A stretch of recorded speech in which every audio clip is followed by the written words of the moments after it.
சரியாக ஐபிஎல் தொடர் தொடங்கிட இன்னும் 10 நாட்கள் தான் இருக்கின்றன. இந்த நேரத்தில் தொடரிலிருந்து விலகி அணிக்கு இளம் வீரர் ஒருவர் டன் கணக்கில் அதிர்ச்சியை அளித்துள்ளார். அது குறித்து இங்கே பார்க்கலாம். ஐபிஎல்லில் ஆரம்பத்தில் இருந்தே 8 அணிகள் தான் இருந்தன. இடையில் சென்னை, ராஜஸ்தான் அணிகள் 2 ஆண்டுகள் தடை எதிர்கொண்ட போது அந்த அணிகளுக்கு மாற்றாக குஜராத், புனே அணிகள் 2 ஆண்டுகளுக்கு மட்டும் கெஸ்ட் பெர்ஃபார்மன்ஸ் கொடுத்தன. ஒரு கட்டத்தில் மாத்தி எங்களுக்குள்ளேயே சண்டை போட்டு போர் அடிக்குது பாஸ் என மற்ற அணிகள் புலம்ப, சரி அப்போ இன்னும் 2 பங்காளிகளை இறக்கி விடுறோம் என்று பிசிசிஐ குஜராத், லக்னோ அணிகளை இறக்கியது.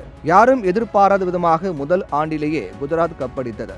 2வது ஆண்டிலும் இறுதிப் போட்டிக்கு என்ட்ரி கொடுத்து பிற அணிகளை அலறவிட்டது. மறுபுறம் லக்னோ KL ராகுல் தலைமையில் பெரிதாக ஜொலிக்கவில்லை. இதற்கு அணி உரிமையாளர் கோயங்காவின் ஸ்ட்ரிக்ட் டீச்சர் நடத்தையும் முக்கிய காரணமாகும். இதனால் ராகுலை அணியிலிருந்து விடுவித்து மெகா ஏலத்தில் ரிஷப் பண்டினை 27 கோடிகள் கொடுத்து வாங்கி அவருக்கு கேப்டன் பதவியும் லக்னோ அளித்துள்ளது.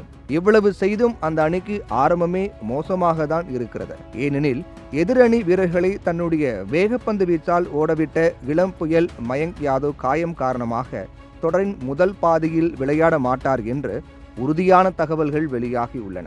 ஐபிஎல் தொடரில் 156 கிலோமீட்டருக்கு அதிகமான வேகத்தில் பந்து வீசி கிரிக்கெட் லெஜண்டுகளையே யாரா இந்த பையன் என்று உற்று கவனிக்க வைத்தவர் மயங்க். இந்த தொடரில் அந்த அணிக்கு துருப்பு சீட்டாக இருப்பார் என்று எதிர்பார்க்கப்பட்ட வீரர். மயங்க் விலகுவது கண்டிப்பாக லக்னோவிற்கு மிக பெரும் பின்னடைவாக இருக்கக்கூடும். அவருக்கு மாற்றாக யாரை எடுப்பது என்று லக்னோ தற்போது ரூம் போட்டு யோசித்து வருகிறதா. ரிஷப் பண்டை கேப்டனாக அறிவித்த போது நிச்சயம் 5 ஐபிஎல் கோப்பைகளை வெல்வோம் என்று கோயங்கா ஓவர் கான்பிடென்டாக பேசியிருந்தார். தற்போது அவரின் பேச்சே அவருக்கு வில்லனாக மாறியுள்ளது. முதல்ல பிளே ஆஃப்க்கு போக முடியுமான்னு பாருங்க என்று ரசிகர்கள் சமூக வலைதளங்களில் கோயங்காவினை கிண்டலடித்து வருகின்றனர். லக்னோவிலிருந்து விலகிய ராகுல் இந்தியா சாம்பியன் டிராபி கோப்பையை வெல்ல முக்கிய காரணமாக இருந்தார். இதனால் டெல்லி ராகுலை கேப்டனாக அறிவிக்கவும் வாய்ப்புகள் அதிகம் இருக்கின்றன.